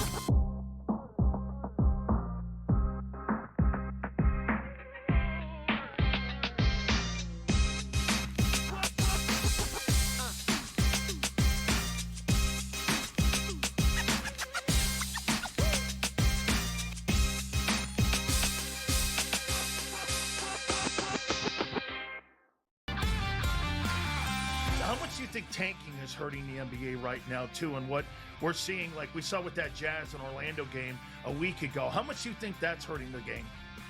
I can't wait until professional sports in the United States adopts a European model, especially like a Premier League model, and they start doing relegation. The day you start doing relegation, everything changes. Everything will change. Outspoken with Dan Cilio, only on SportsGrid. I ended up adding this since our show started here, Rohit, but his points prop tonight at 20.5 is the same number from the Iowa State game. That's a bit of a mistake, right? When we consider the gap in opponents here. I think Peterson specifically steps up. He needs to. I think he kind of owes this team a great performance. Game time decisions. Only on SportsGrid.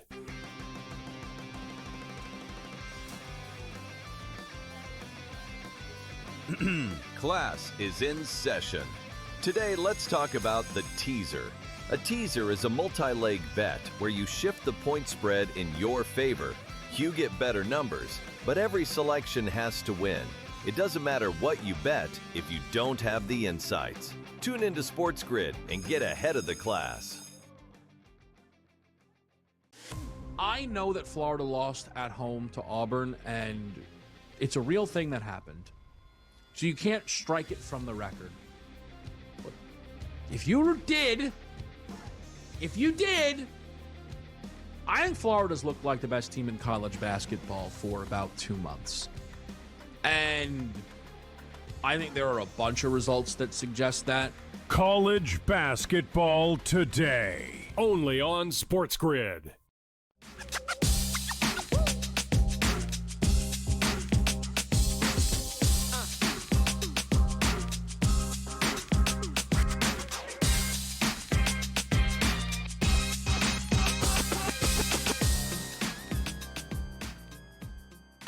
Game time decisions. Time to update the slates. We'll start in the NHL. Just happens to start in the NHL. Some games can't find a goal. Montreal against the Islanders, scoreless. Senators, Red Wings, scoreless. Nothing doing, Penguins, Devils. Little bit of action early. Columbus takes a 1-0 lead on Boston. I need a Maple Leafs first period goal. Florida has 2 of them. A lot of time left. And then there's your producer play. Because behind the scenes, they thought, hey, you know what? We needed multiple producer plays. So they proceeded to give out the worst pick in the history of this show. There were 2 goals in Carolina, Tampa Bay before there was a goal in any other game. I want you to understand this. 3 minutes into Carolina, Tampa Bay, there were more goals than every other game combined. And they added a third on for good measure. They are so scrambled in the back that they were yelling, wait a minute, it's your fault. I liked first period under. Panthers Maple Leafs, the only other one that has 2 goals in it. I mean, unreal. It is at that point you have to ask yourself, what are these guys on later tonight? Because it could be a bounce back spot for the ages. Blackhawks, Predators over the 6. What's that, Cap? Honestly, I'd love to know what that breakdown is. When people were crowdsourcing who Macklin Celebrini plays for, not in the National Hockey League, nationally. Hey, who's Halibut play? Come on now. What is happening back there? And then there's whatever this Arkansas Little Rock play of the day is. A 2.5 spread going up against Moorhead State. Are we rooting this in? I don't know, man. I don't know. I'm accidentally in the Mountain West tab. Let's see. Let's get some recents between these squads here. A 14-5 OVC team who is hyping hot is catching 2.5. So what is this, a somebody knows something play of the day? Moorhead State went to Western Illinois, laid 8.5. Little Rock, same spot, laid 7.5. Love the look. Little Rock sharp. All what it is. Little Rock is sharp. Purdue, Michigan State. Let's get an update here on how the numbers have moved around the biggest game on this slate tonight.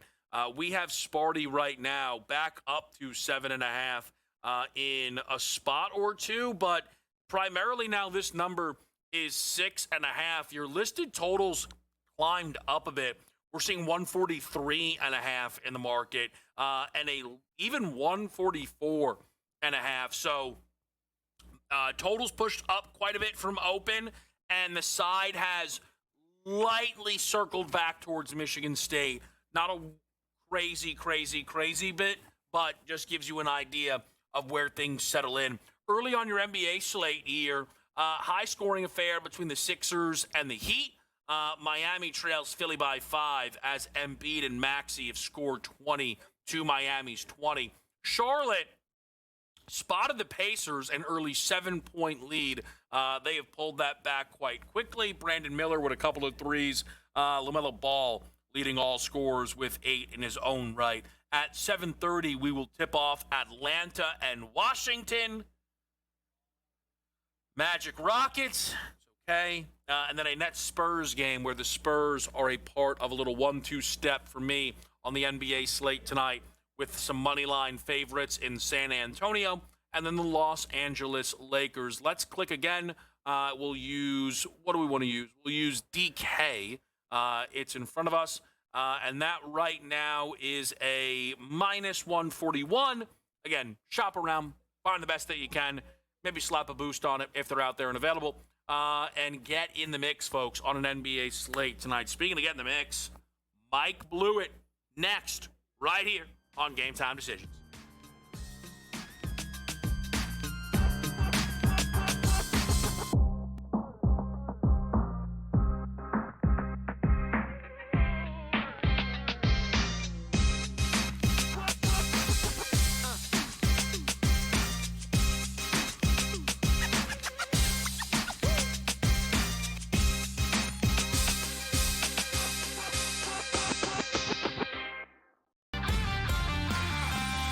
much do you think tanking is hurting the NBA right now, too, and what we're seeing, like we saw with that Jazz and Orlando game a week ago? How much do you think that's hurting the game? I can't wait until professional sports in the United States adopts a European model, especially like a Premier League model, and they start doing relegation. The day you start doing relegation, everything changes. Everything will change. Outspoken with Dan Cilio, only on SportsGrid. Well, I ended up adding this since our show started here, Rohit, but his points prop tonight at 20.5 is the same number from the Iowa State game. That's a bit of a mistake, right? When we consider the gap in opponents here, I think Peterson specifically steps up. He needs to. I think he kind of owes this team a great performance. Game time decisions, only on SportsGrid.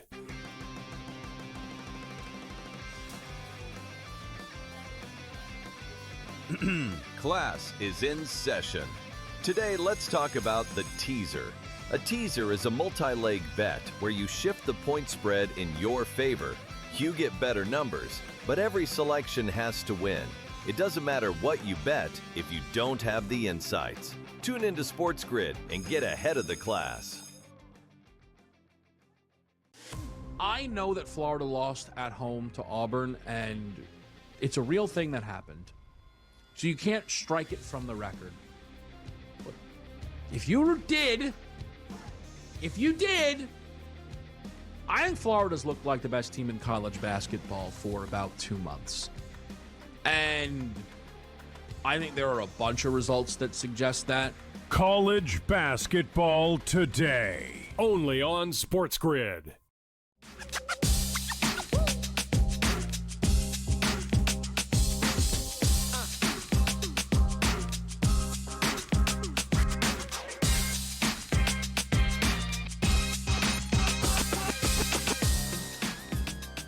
Game time decisions. We're here on SportsGrid on a Thursday night, and it is time to bring in an impartial judge. And one of my favorite people to talk ball with. That's Mike Blewett here. Mike, it is great to see you on a Thursday night.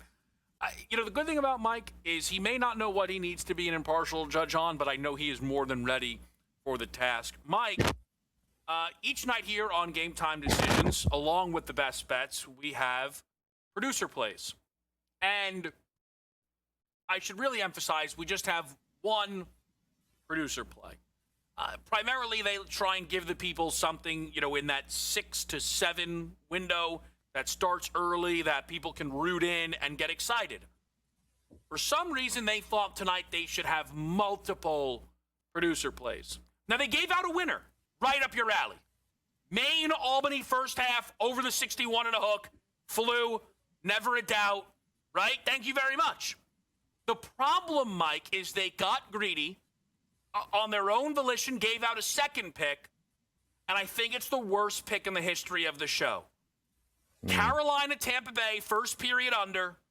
There were 2 goals 3 minutes in to this game. And the question is, what do we do now that they overstepped and were met with this result? Do we ban the producer play for a stretch of time? Do we set a hard cap of 1? Does one of the producers need to own up 100% credibility to the loss? What do we do with a pick like that, Mike? I think it's a good lesson. It's a good reminder that we have a structure. Let's abide by that structure. I'm glad we get the win. Let's take the win, buy some chicken cutlets, and have a great Thursday. Yep. We don't need to chase it because we're hot and we're going to get another win. Let's just stick with the producer's play. Yep. We're going America East. We're getting dubs, and let's go buy some chicken cutlets. That's where my head is at. No reason for the second one unless it's a special 2 for Tuesday or some weird promo that you got from an 80s radio station. The problem is good ideas just roll off Mike Blewett's back. So now the whole lesson from that will be, I know it, and Chris is going to go 6, so I get to give out 2 picks on Tuesday. That's all he's going to hear.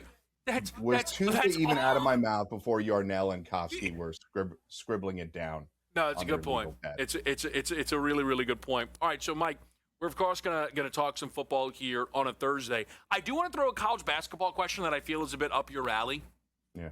A week ago, we had this Duke-Michigan game, right? Yeah, and it was this perfect set of circumstances where we step out of conference and it's the two best teams in the country playing one another. And they didn't know that before the year, right? Certainly each team had their own set of expectations, but, Michigan really exceeded what they were supposed to be. It is something that those teams agreed on. They wanted to get a little tournament-style approach. They played it in Washington. But due to the hype going into the game, and then the game, I think, Mike, living up to the hype, right? Close back and forth the whole way. Great game. I loved it. Great game. There becomes this, hey, we need to do more of this. Everybody needs to, hey, all the big schools should be playing out of conference, out of nowhere games in February. Do you think now Michigan-Duke is going to kind of be this real jumping off point of something that will become commonplace on the men's side? It's pretty late in the year for that to happen. We have seen games like that in January. You've seen some MSG games along the way. And obviously, MTEs, which is what those tournaments are, multi-team events, right? This happened to be a singular game, MTE, but it's very comparable to Players Era, Maui Invitational, Bahamas Classic. It's the same sort of theory. We're getting a couple of teams together. We're going to put a sponsor's logo on the court and compensate the schools handsomely. Not surprising. I wouldn't be surprised if we look into it that the players were nicely compensated for showing up there. So it's an appearance fee. It's effectively a bowl game in the middle of the year. And Kev, there was a time in which there were far less bowl games, right? But people saw business opportunities to add over 40 of them. There's been some peel back in that total number now because some of the games have failed. But it would not surprise me if we see more of that. I think logistically, it does become difficult for it to be a huge trend. And to your point, how fortuitous was it that Bad Boy Mowers and ESPN get the number 1 against the number 3 team, by the way, in another game that night where the other two presumptive number 1 seeds, I think it was Arizona, Houston at the same time. So we had a tremendous Saturday of college basketball. Yeah, I think you'll see that regularly, but for it to be a wide trend, it takes teams out of their travel schedule pretty significantly. Michigan and Durham, Ann Arbor and Durham to DC is a relatively easy flight, but it wouldn't be stun me if, Arizona played Houston in AT&T Stadium or something along those lines. I think you could have something like that. Yeah, it's just one of these things where you're like, oh, this has to become commonplace. What did make Duke Michigan stand out is that it was abnormal, right? Like if the whole slate becomes a bunch of out-of-conference games, it could get watered down a little bit. I'm not against getting more of them, but I think this is how I land on it, Mike. I think it's far more important that we play these, because we play these games. We just play them in November. I think that's far more important than shifting those games to February. Like, that's how college it should be a bunch of out-of-conference, high-level matchups, learn who we are, and then you play your conference. And again, think mixing of that these window too, though. Yeah. Okay, sorry to cut you off. Think of that window too. We are post-NFL, post-Super Bowl, before tournament week. There's not that much time in which to do that. So I understand completely what you're saying, but in this era of college basketball where teams are looking for revenue and players are looking for compensation, I think you can expect showcase games like that. The Coaches vs. Cancer tournament was something very specific, but we've seen lots of MTEs pop up. Players Era wasn't a thing 3 years ago, and NIL Era brought that in. So make no mistake, that's kind of what this game was about, was compensation, and we just happened to get a really good game. Yeah, 100%. Mike, let me ask you, we'll get into the NFL after the break, but I know you always keep an eye on the college game. Yeah. Is there a team that, you'll get involved in the futures market? Is there a team that you really like right now? Anything you're gravitating towards with the college basketball? I wouldn't say one particular team. What I do think is that, and shout out to a really great performance by UConn last night. So they're a team that you could probably be building some momentum after smashing St. John's last night. But it has felt for me like those 4 1 seeds that were announced by the committee over the last week, those teams feel like they've separated from the pack, but you have somebody like UConn that's maybe going to punch their way into it if they can. I will be at a college basketball tournament next week, the Summit League tournament in South Dakota. So you and I should get together on that before I hit the road. But I'll be on the road at a couple of college basketball tournaments over the next couple of weeks, and then the Final Four in a month in Indianapolis. Yeah, I will also let people know we're going to get right back here after the break. We're going to continue to talk to Mike. We'll jump in NFL Combine news. But just, keep your eyes on it. Tyrese Maxey, 20 points first quarter. Minus 154 right now for 40+. Plus 194 to get to 45. Plus 450 for 50 points in this game. We'll see if it's possible. Also, shorthanded goal for Florida. They are destroying the Maples. Tough scene. We'll be right back.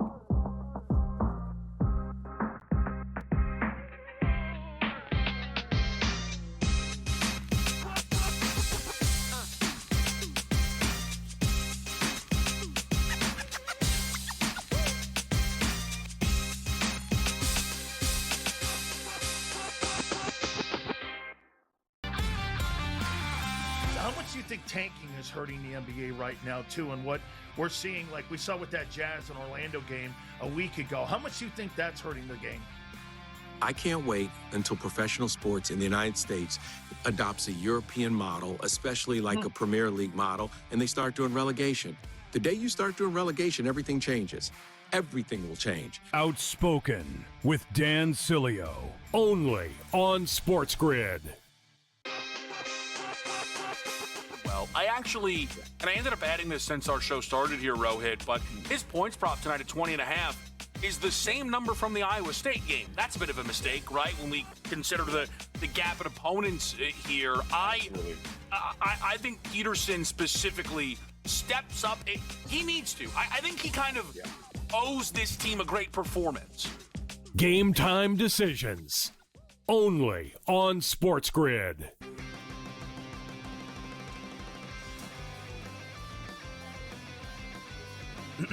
Class is in session. Today, let's talk about the teaser. A teaser is a multi-leg bet where you shift the point spread in your favor. You get better numbers, but every selection has to win. It doesn't matter what you bet if you don't have the insights. Tune into SportsGrid and get ahead of the class. I know that Florida lost at home to Auburn, and it's a real thing that happened. So you can't strike it from the record. But if you did, I think Florida's looked like the best team in college basketball for about 2 months. And I think there are a bunch of results that suggest that. College basketball today, only on SportsGrid.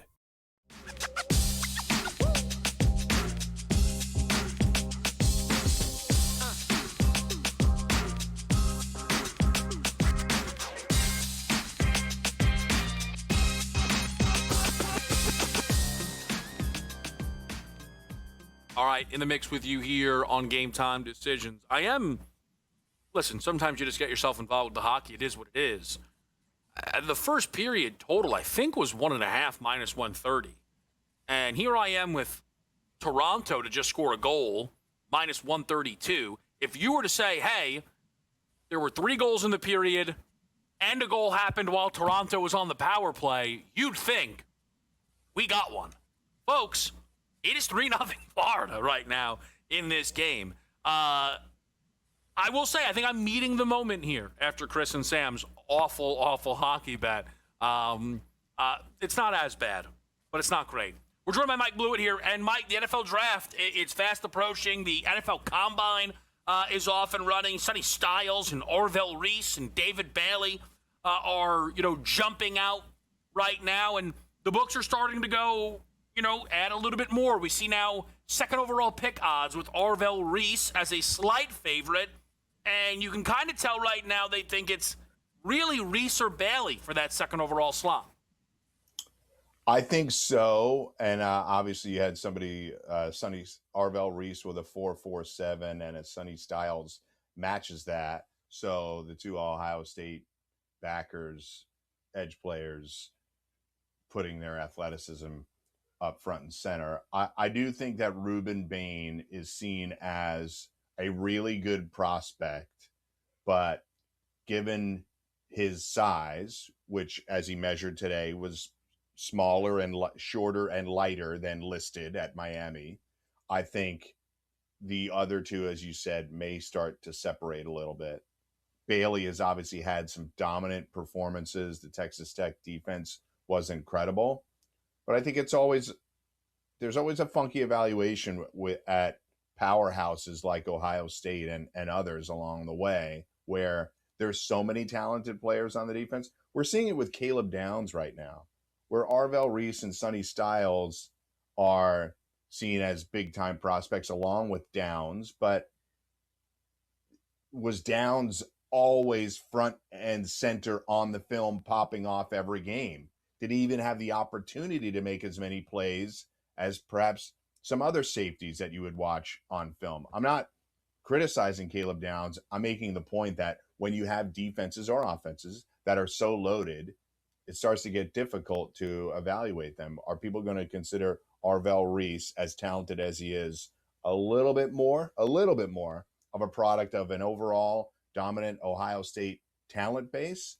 Or similarly, David Bailey's part of a great Texas Tech defense that got them to a top 4 seed. Is he seen as benefiting and drafting off of his teammates as well? I think that's a hard thing for us to be able to answer, and will be an individual team's decision to make. Right now, it'll be the New York Jets deciding who they want to take or trade back or utilize draft capital in order to make moves. The Jets can really do anything, and it shouldn't surprise us. Mike, you mentioned Caleb Downs. When I look at the second overall pick odds, the Downs price looks beatable to me, where I saw 45-1.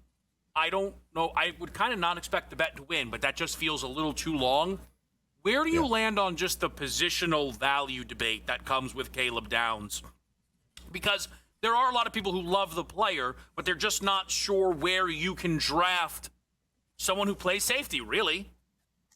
Well, that's part of it. And you also are going to look at a team like the Jets that had this experiment before. They drafted Jamal Adams 4th overall, and long-term it didn't work out. Frankly, nothing long-term has worked out for the Jets, but it didn't really work out. He sort of, he's kicked around the league since Seattle and the Raiders, and he's been around, but he just wasn't the dominant player for a long stretch at safety. And safety is a position, Kev, as players get older at that position, they lose value within the league's context. Guys don't hit free agency for a second or third contract with huge extensions. Those situations are rare. And the rare players are guys that are a different physical profile than Caleb Downs. Kyle Hamilton, and Derwin James are bigger players than Caleb Downs. Nick Amenwari obviously burst onto the scene this year, a bigger player than Caleb Downs.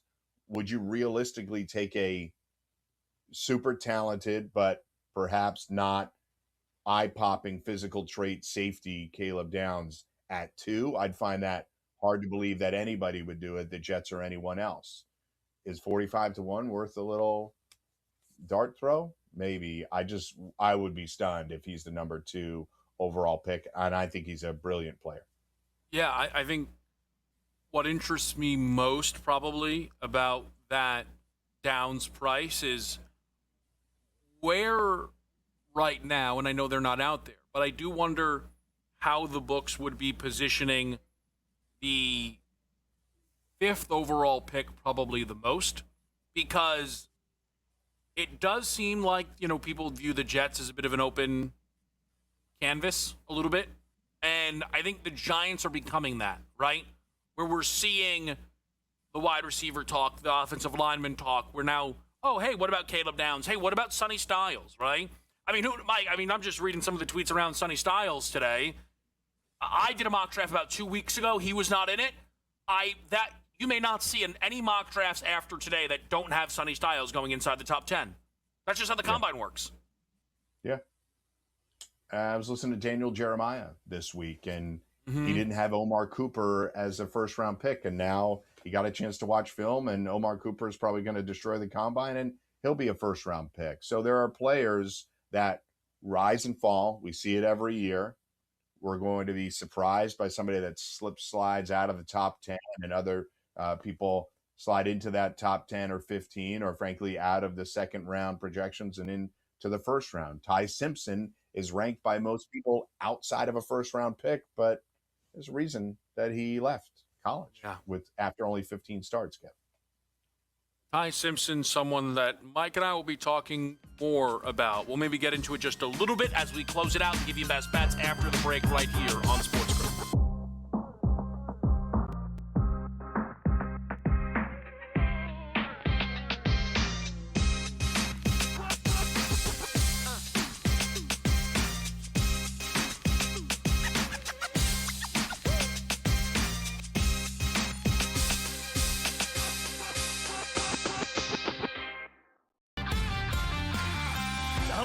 Tanking is hurting the NBA right now too, and what we're seeing, like we saw with that Jazz and Orlando game a week ago, how much do you think that's hurting the game?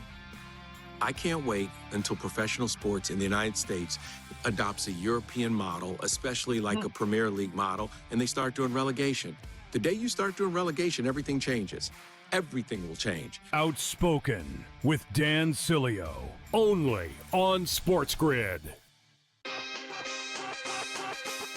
I ended up adding this since our show started here, Rohit, but his points prop tonight at 20.5 is the same number from the Iowa State game. That's a bit of a mistake, right? When we consider the gap in opponents here. I think Peterson specifically steps up. He needs to. I think he kind of owes this team a great performance. Game time decisions. Only on SportsGrid.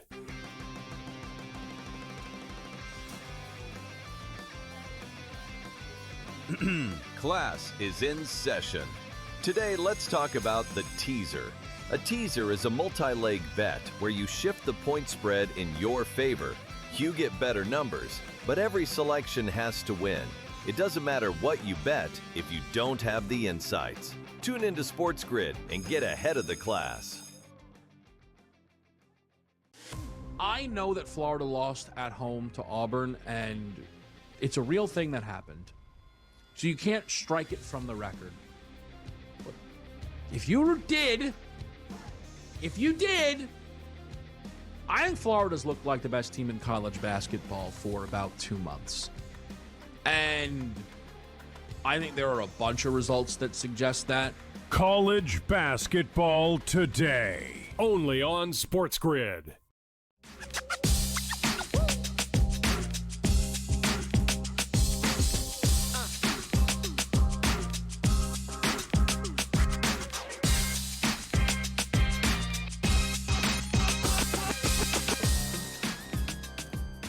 Game time decisions. I have an announcement. I was complaining to someone about my losing wager in Panthers Maple Leafs. And I referred to the first period as the first half for not the first time. And I now accept my loss. I deserve to lose. And I will not be betting hockey again until the playoffs. I think it shows, Mike, that I had no business getting involved, really. I keep saying, again, it's not like I don't know sports, but it just shows I'm not in the mental space to be betting the NHL right now.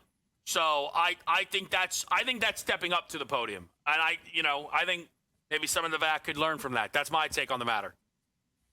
You feel emotional after the Milan Cortina Olympics, and you feel like you were drafting off of the euphoria of the USA Olympic gold in both men's and women's hockey, and you're like, hey, we're all hockey people now, right, south of the Canadian border, so let's do it. Turns out we're not. Is what it is the results are in. Turns out we are not. Maybe before just we the NBA and the Philadelphia Eagles, some of us. I mean, you want to talk about Kenyon Sadiq going 23, Mike. I mean, you just day or night hit my number. Mike, I want to ask you this. At some point, you and I are going to do the QB carousel. I don't know when. But where are you at on Ty Simpson? I saw Daniel Jeremiah recently mention he thinks it's on the board, that someone somewhere told Ty, hey, like, you won't fall past this. If you're there, we're going to take you, right? Yeah. How do you think that Ty Simpson as of today, this will change. Do you think Ty Simpson goes in round 1? Yeah, making a bet just straight up, I think he does go round 1. I think you would have to, from somebody from a program like that, hiring a higher powered agent. Frankly, I don't know who his agent is, but you're going to find some good representation to put you in good position here. The players do get legitimate information from general managers and teams about where they would go, scouting services about where they could go. So it would surprise me, given what Brandon Sorsby and all the quarterbacks that changed places in college or stayed where they were in college, given that amount of money, if you could really position yourself better with another year of experience and make $5 million, I find it hard to believe you wouldn't be tempted to stay. So I think he knows that this was a thin QB class, and he probably got some information that would lead him to believe he's a first-round pick. That being said, I'm totally frightened away from quarterbacks with that little starting experience, and I'm happy to be wrong on Ty Simpson, but I'd be concerned. I'm a Steelers fan. It's on the table that they could draft a quarterback at some point during this draft, and that would just concern me how little experience he has. I don't care that it was at Alabama or wherever these guys play. That it's just not enough time to anybody to really know how are you going to work out. They don't know how guys are going to work out that have double and triple those starts, let alone just the 15 starts that he has. I, as it sits right now, also in the moment, think Ty Simpson will go in round 1, but it does not feel like a lock, right? And let's use that to segue into some best bets here. We love to give the people a lock. We're hoping. We've got 4 best bets. We'll see if maybe something snuck onto Mike Blewett's card. I am going to roll with the Michigan State team total over 67.5. I think Sparty kind of feeds off the environment. I know they're on the road. I think there's going to be a lot of energy in that building. I think they're going to be running a little bit here tonight with Fears, and I think that's their best path towards scoring against Purdue. AJ's going to lay the 7.5 with the Boilermakers at home. I totally get the vision there. You are now with Arkansas Little Rock minus the 2.5 against Moorhead in the OVC. And then Chris stays with the hockey. I guess someone's got to win a hockey bet somewhere. Over the 6, Blackhawks, Predators. Mike, anything you want to give the people on the way out of here? Yeah, let's do ASUN basketball. Stetson at Jacksonville right now, 42-34. We're live, laying 9.5. Yeah. I think Jacksonville runs away with this one, so lay it. All right. Yeah. I mean, it's we do a whole show, and it just leads up to that moment, right? Like, there's a whole bunch of great stuff, and then it's like, yep, live Ace on action. And you're like, oh, obviously that's why I tuned in. Hope he does it again tomorrow.